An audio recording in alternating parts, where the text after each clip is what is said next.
Welcome to Own It. Today we continue our mini-series episodes that are focusing on how top producing agents made their first $1 million in gross commission income. And have you ever thought of pivoting in your career? Well, Shalini Sadda successfully accomplished that feat, pivoting from medical sales into real estate at the height of the pandemic. And she's here to chat with us from San Francisco, as she is one of the top producers for City Real Estate. And we're about to get started. I don't try to wait until January to set my goals for the year. So I try to set my goals early, so it gives me time to process it, figure out how do I, break it down into smaller goals. And I do constantly check in on my goals. So this is a business where you need to adapt, be flexible, go the course of market. Every year is different. Welcome to Own It. I'm Hillary Saunders, joined by my eye candy of a co-host, Spencer Kroll. Oh, hello, you, Spencer. Hillary. So kind of you. So kind of you. I'm excited, right? I'm very excited about today for a lot of reasons. Yes. And it's our third installment in our mini series, My First Million.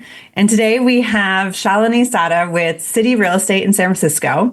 One of my cool friends and someone that I look up to, because this is not your first career.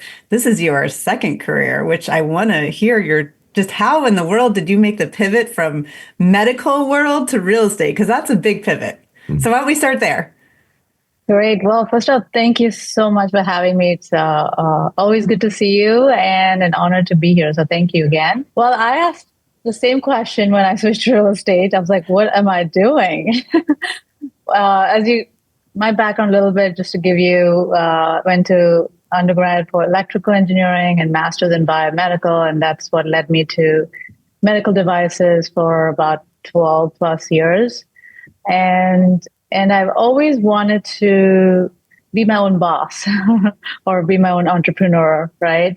And so that was always that was my mindset, my end goal. So I didn't know what that was. Sometimes your passion and sometimes passion finds you. And we were my husband and I, we were dabbling into real estate, bought some, sold some. And that was my first real experience. And then truly, actually, I got to give some credit to my family because they're like, oh, Shalini, you should get your realtor's license. Just get it. You seem to be really good with people and you seem to have a knack for it. And I was like, oh, I don't think so. You're right. I was very skeptical. And one thing led to another. And, I just got my license. And I'm one of those people where when I do something, it's all in or nothing. So when I got my license, I was really motivated to make something out of it. And then that's how I then got introduced to Side, and couldn't be happier, and rest is history. Yeah, so many people come into it where people have said to them, you have a great personality, you like working with people, you should go into real estate. The corollary to that, I think people say you have a terrible attitude, you're awful with people, you should go into commercial real estate, I think is kind of the difference. But I used to do commercial, so I'm allowed. I did a little bit of commercial too. Yeah, I'm allowed. And everyone is really evil. But anyway, that said, there's one thing which you said when we were talking earlier, and I was going through some of the notes, and I think it's a really great opportunity. You said one of the big lessons in your life was that you wished you had a coach early on because you had to learn everything on your own. And you're the type of person that obviously can learn things on your own. I think this is a great opportunity because now you're offering all the information that you have that had you had a coach early on, you would have gotten. So anybody that's listening to this and is looking for that, that new goal, I think this is going to be really powerful for that there. So I want to, when you started your business, were you immediately successful? I mean, did you find that, wow, I really am able to get the clients and can convert them and start getting deals done? I'm smiling because I was like, how hard can it be? I have a degree, I have a master's degree. I'm going to figure this out. But let me tell you, there's so many hats we wear as realtors. Obviously I had some experience, but very little experience going in. But it's not as glamorous like selling sunset like you would imagine. It's a lot. So my goal was to obviously start selling right away. I thought I could do it, get into it. But then I realized there's so much for me to learn. I had to take a step back to be like, okay, I got to take this, slow and steady and go through the course and not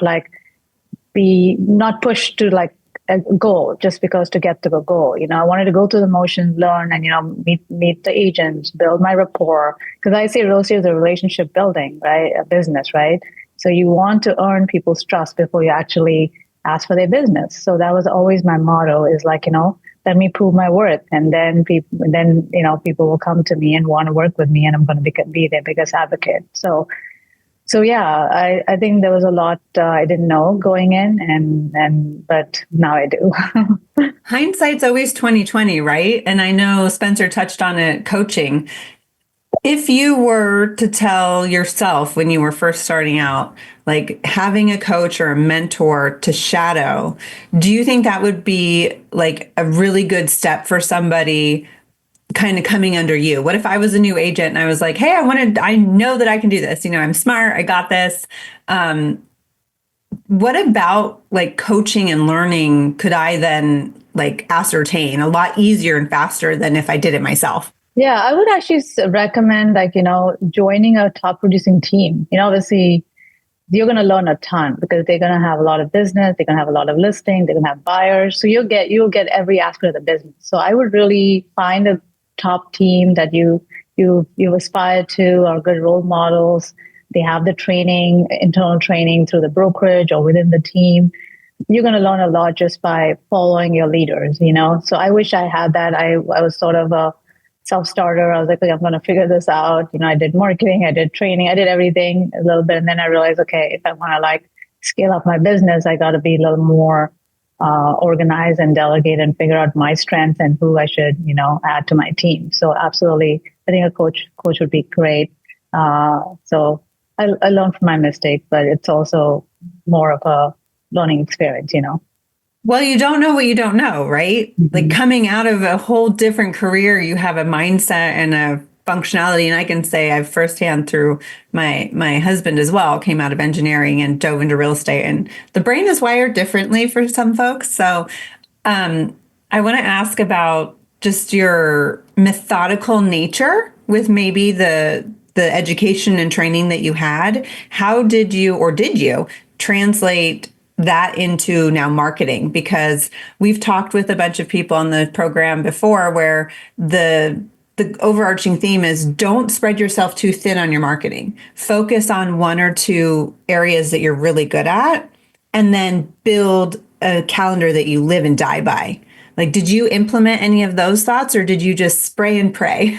I had zero experience in marketing. My background was engineering, but I really thought it was important to be consistent whatever you're doing. Whether that's doing postcards every month. Be consistent. I think that taught me a lot.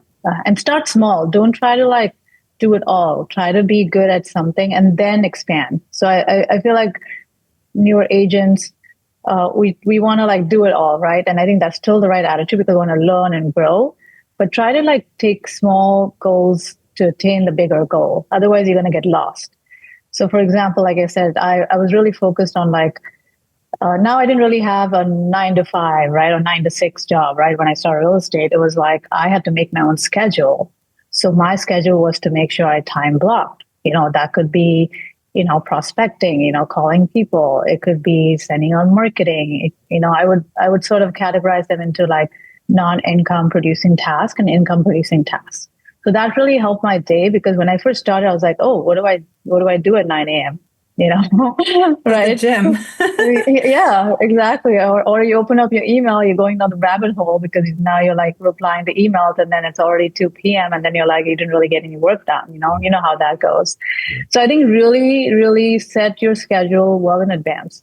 Don't wake up and say, okay, I think I'm going to do, an hour here, hour there. Just set a time block, an hour for training, hour for prospecting, follow up. Go do showings, and then prospect again. So you got to keep that cycle. It is easier than you think, it's harder than you think. You just have to be diligent and consistent. Again, I keep saying consistent because that goes a long way. Because sometimes people will say, I'm doing it, and then they forget to do it, right? So you got to keep doing it time and again. Now, did you or do you have a problem saying no when things get in your way? Oh, give me an example. An example of, hey, I have this, maybe you're concentrating on a certain area and they're saying, we have this thing in Concord. Are you interested in a mobile home in Concord, which would be business, or someone just says, will you work with these renters? Maybe you're only doing listings, so things that are just outside your wheelhouse. Yeah, I will say I've caught myself. I mean, I've definitely fallen into like, okay, yeah, I'll be there in 30 minutes, for sure. Because, when we're in the service industry, right? They're calling you because they want service right now, so I've definitely, but now I'm much, much more like, I feel like, okay, if I have something set at 2 p.m., I try my best to stick to that. But of course, any emergency, I mean, I say emergency, but anything that like something is falling apart as a crisis, of course. But I try my best to stick to it. But I do like to be flexible too. Just depends on what's going on. But try to stick to the schedule as much as you can. Yeah, there was another thing that you were talking about when you were talking about client servicing and being there. There's something I read that you had written in a note to us. You do handwritten notes. I did do that, or I would say early on. Now I'm, I guess, a little lazy. No, I'm just kidding. No, my handwriting is not that great, to be honest. But yeah, no, I think, my philosophy with my business is also always to be authentic. So I think that's been from the get-go, even when getting in, like, I enjoy meeting people. I want to get to know people. I want to know what they want, before like really diving into like, the business aspect. So for me, it's always things come organically. It makes, feels like has helped my business a lot. So yeah, so just make it, personal, like genuine. And, so that's why handwritten notes were one of the things I like to do. Because you're generally saying, okay, hey, I have a buyer, I have a listing here. They would be a good match. Let's get on a call and see if it's a good fit, just then. And so I think that's, and it has worked, I will say, handwritten notes people do open the envelope more than postcards. Like everyone sends postcards, right? So it's, immediately, people look at it. Some people save it, but we all get a lot of mail. On top of that, honestly, I think when you're first starting out, a budget is a big concern, right?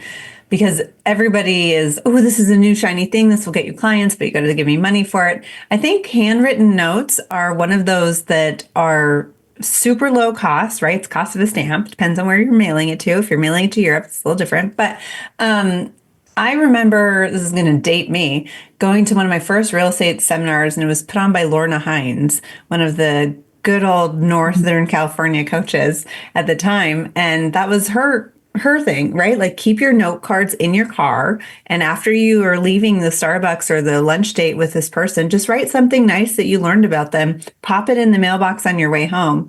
One of our managing brokers, Donnie Pingaro out in Florida, does an awesome one too. He just records a video in his car and then sends it off to them, right? A text message. So that's really cool too. Inexpensive. Yeah, no, I think, there's a lot of ways you could get marketing done without having to like spend a ton. I'm not saying not to spend, but obviously early on you're trying to be a little bit more careful with your budget, right? Yeah. Let's congratulate you on pivoting your career and making it a smashing success, I would say. And the miniseries obviously is entitled My First Million, and we want to give some meaty examples or takeaways for people listening who are kind of newer to the industry of what they can do. And you've been right on track so far, and there's already takeaways. But I wanted to ask you, did you ever set a goal for any type of gross commission income numbers that you wanted to hit?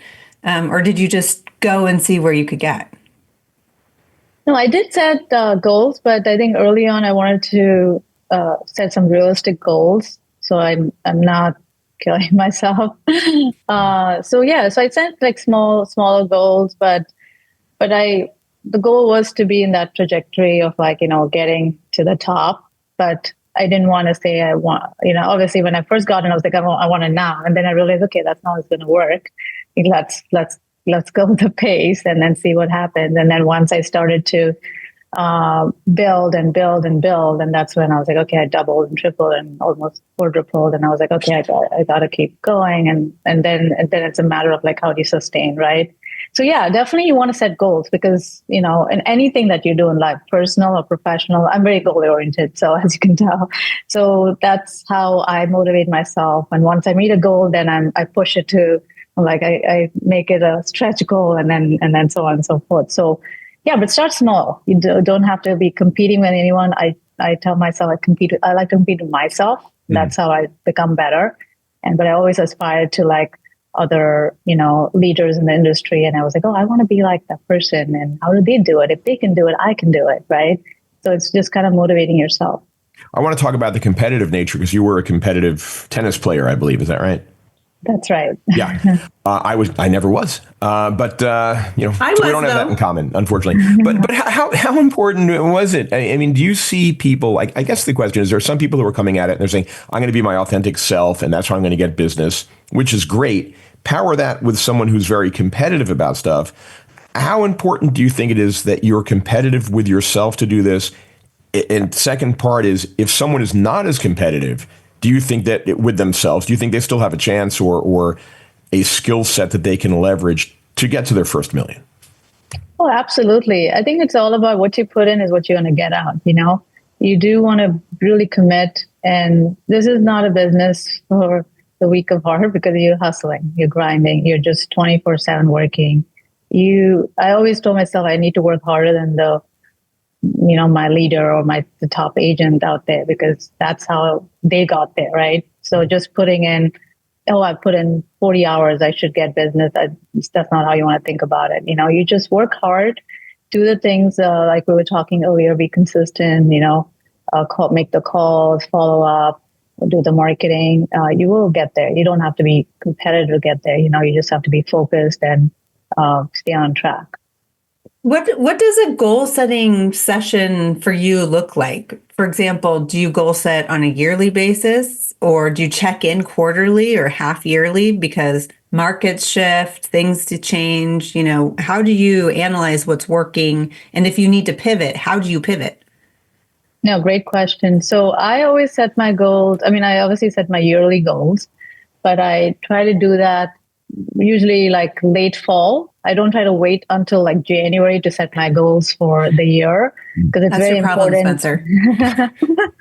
I'm still waiting. I'm still setting them from 2021, but yeah. Because I just feel like when you start setting goals, you're like, okay, it's a new year, let's start setting goals. Now it's already March. So I try to set my goals early, so it gives me time to process it, figure out how do I, break it down into smaller goals. And then obviously I have my goals for the team. And I do constantly check in on my goals. If I feel like, okay, I'm just like hypothetically speaking, say it's like, 30 million a quarter as an example, right? I'll be like, okay, just setting like, okay, where are we tracking, for example? How did the market shift? Now, what do we need to focus on to pivot, right? So this is a business where you need to adapt, be flexible, go the course of market. Every year is different. Like what you do last year may not work this year. You may have had a really good year because it was a crazy market, and then it's not a great market, right?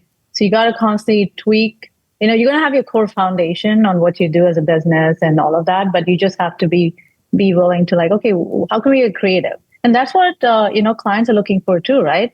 They're like, why should I work with you?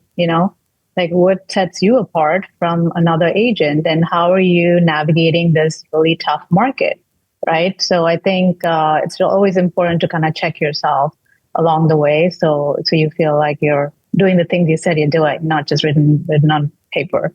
Do you have a different strategy in terms of working with buyers or sellers, or finding those buyers or sellers? Yeah, I mean, I have a big database now, but sellers, you'll see my recent sales, and they'll call me, and then we'll set up calls based on that. Going back to marketing, and then buyers, I get a lot of buyers, mostly referrals and past clients.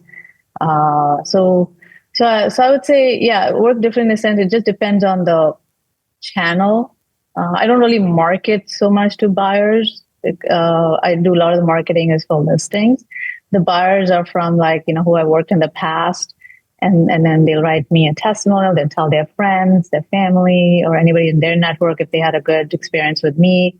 And that's how I've been able to build the buyer clientele. But And I like I to apologize. I apologize for my phone there. It was on Do Not Disturb, but that was I think my you're mother good. calling. My mother calls. Your me. mother's fine. We appreciate your mother because she's one of our only listeners. Just kidding. Totally kidding. No, I know you had a bang up year during COVID because the markets were going nuts. There was multiple offers on almost every property, which does make it hard for buyers, great for sellers. But I know your business, doubled and tripled during that time, and now you're growing out your team. What did you kind of take from that craziness and then be able to teach your team as you're starting to form it and build it? Because that was a nutty couple of years. Yeah, that was a very unique year, 2021. I still remember everyone, everyone was, and I think it was like almost everyone's record year, I think, everyone really did well that year. But like I said, every year is different. So for me, I reset myself, like now it's 2025. I reflect upon like how 2024 went. And I'm like, what did I do well? What could I have done better? If I missed anything, how could I improve? I take that into consideration and roll that into my goals. And then we have a team huddle, talk about, okay, how did everybody else do? What did they think? Did they feel like they did what they needed to do, or could they have done better? So we have a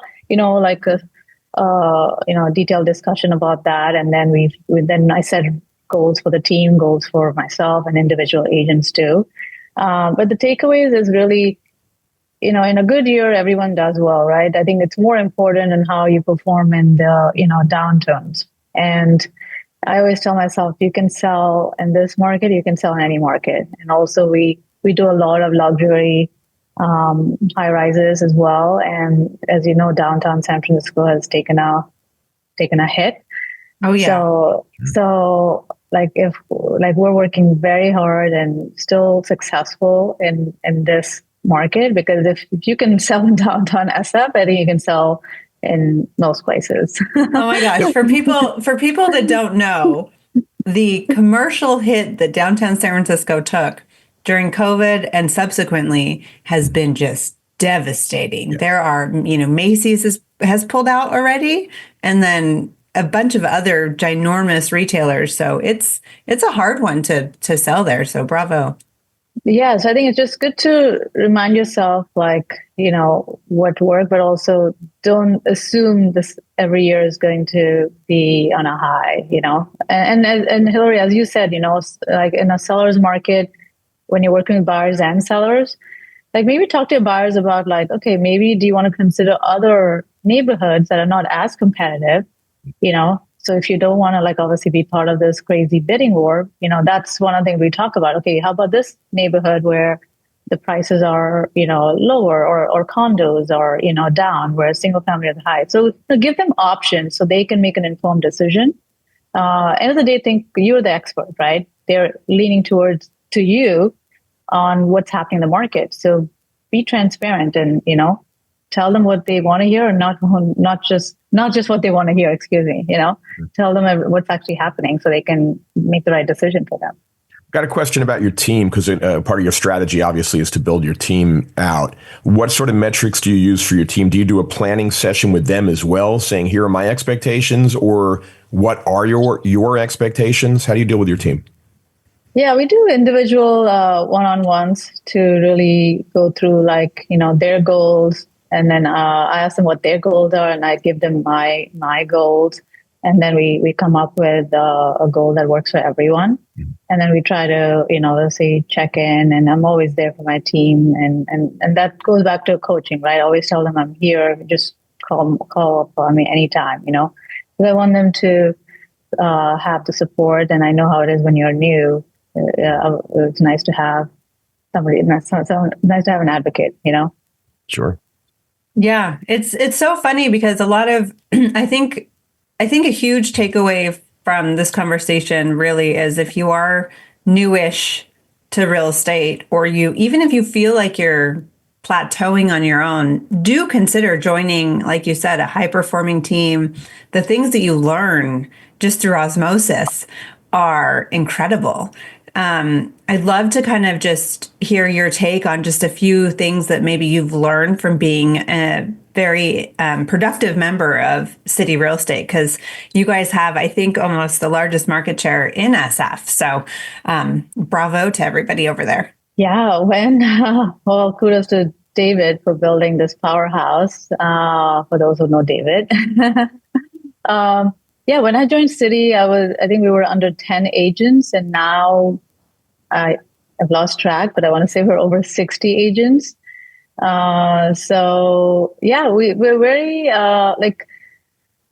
we're a boutique, but we are like a strong, net, like we call ourselves, family. We really are helping each other out. We have our sales meeting. We talk we talk a lot about the market, of course.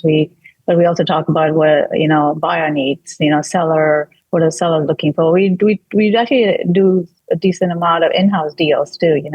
So I think that helps. And obviously, we bring in speakers. Like it could be a lender, it could be site has like so many resources, right? We try to bring guest speakers to our office, so we're constantly up to date on other services we can offer our clients. Mm-hmm. So I think that's been super helpful.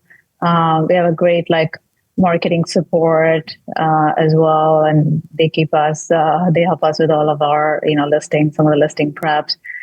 Yeah, and then we really take pride in our marketing, and that's one of our things that we tell our clients and why they love working with us, because we don't spare. We really go above and beyond for our clients to make sure their listings are in the best light, present in the best light possible. So yeah, I'm very proud to be part of the City Real Estate team. I love it. I love it. Well, I took a couple of our notes over here, so I want to make sure that listeners have the takeaways, that because you gave a lot of good ones. One, get yourself a coach, interview a couple probably, and figure out which one meshes well with your personality and what you're trying to achieve. You've got open houses. That's a big key. Follow up is underlined. I think you said follow up 3 times on this list, because I think that's super important. And then time block. Right? We take it for granted, because I love time blocking.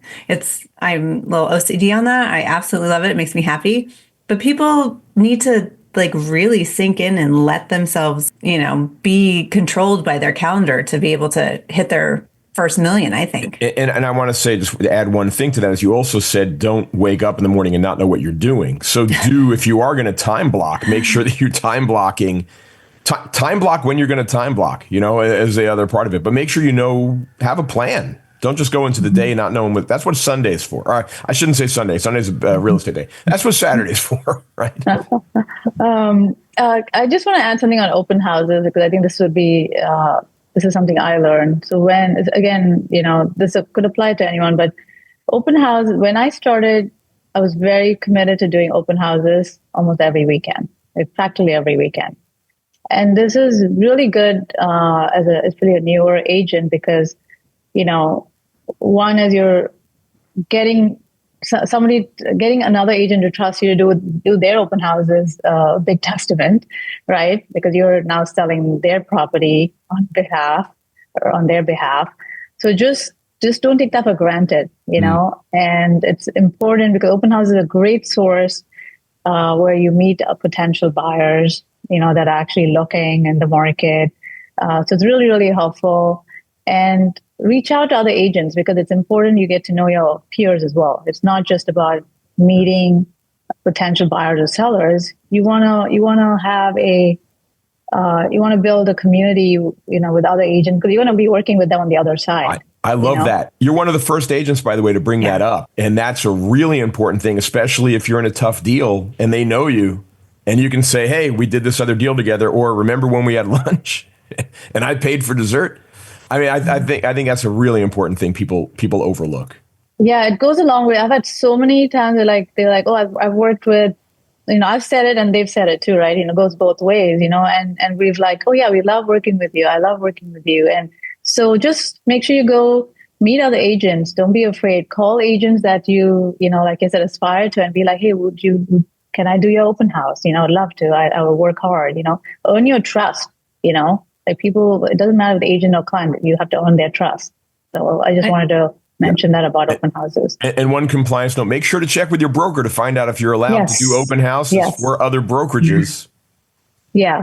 I was mostly talking with Inside, but yes. I hear you. I just needed a public service announcement. I was going to say, that I can it's the sleep PSA. at night. That's all. Yeah.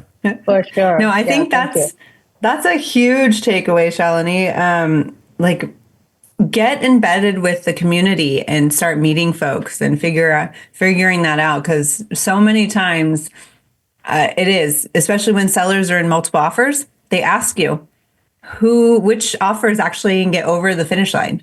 And if you know the other agent and their integrity and their ability to close a deal, it's not always the highest price. It's who can actually get it over the finish line. So good point. 100%. Well, awesome. I just want to, before we wrap, I want to hear what your big audacious goal is for 2025. I'll give you two goals for myself. I can't. My big goal is to hit 100 million. Hopefully by end of 2026. Please, check on me, or I'll check on you. Hopefully I can make it. We're talking volume, not gross commissions, right? Right, volume and sales. I just want to make sure. Well, good point. Yes, to 100 million total sales volume. That's always been in my dream goal. And this year, really, market's still kind of shaky. So. Yeah, my goal is, if you want in total sales volume, I would still, I've been consistently in the last year, been in that 50, 60 range. So I'd like to kind of keep that up for this year as well, and kind of ramp up from there. Awesome. I love it. Well, thank you for coming and chatting with us and giving us your experience. And the takeaways I love them. They are fantastic. Yeah. Thank you. Thank you both so much. Always a pleasure to be here. And looking forward to seeing you all soon. And thanks again. Yeah, we'll see you in a couple of months. Yeah. Well, thanks everybody. And we'll see you on another, I can't speak, another episode of Own It. Join us next time as we sit down with Paige Schulte, who is the founder of Real Estate Experts in Gig Harbor, Washington. We're continuing our mini-series on hyper-focused marketing. This one is very special and unique because she created a coffee table book for Gig Harbor that has put not only her, but her entire company on the map as the experts of those who buy and sell homes in and around Gig Harbor. So don't miss it.